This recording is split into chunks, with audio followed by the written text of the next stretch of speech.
বলি বৌমা, হ্যাঁ মা। তোমার রান্না করতে এত দেরি হতেছে, বলি একটু কপের মধ্যে একটু কপি আর একটু বটল লাগিয়ে বেড়ে দাও তো। কি? কপের মধ্যে একটু কপি আর বটল লাগাই দাও বিড়ে। হাত কাটো কেন, বুঝতে পারতেছ না? বৌমা, কপের মধ্যে কপি দাও। মা কি বৌমা, তুমি কিন্তু বড্ড আবার ইয়ে করতেছো। কপের মধ্যে কপি দাও। বৌমা, তুমি বুঝতে পারছো না? আমার কপের মধ্যে একটু কপি দাও, তোমার রান্না করতে দেরি হতেছে, আমার একটু বটল দাও। কপ আর বটারটা আমি বুঝতে পারলাম না মা। আরে কপের মধ্যে কপি, এই যে কপের মধ্যে একটু কপি দাও। মা এটা তো কাপ মা। ওই হলো কপ, নাও। আচ্ছা, আর ওই বিড়িটা একটু বটল লাগাই দাও। বিরের বটারটা কি? ওরে কবা পাউরুটি বৌমা, পাউরুটি দে একটু একটু।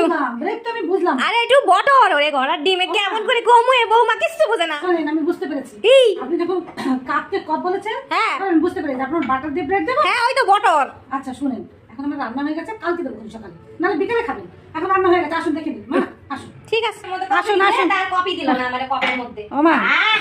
এতে হেভি হইছে বৌমা দেখতে। আজকে খাও মমি হ্যাঁ। এইটা একদম।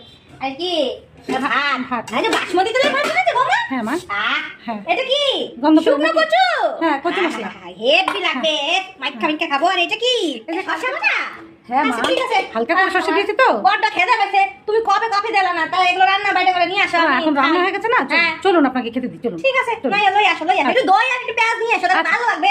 মাংস একদম জমে ক্ষীর হয়ে যাবে। হ্যাঁ তাড়াতাড়ি আসো।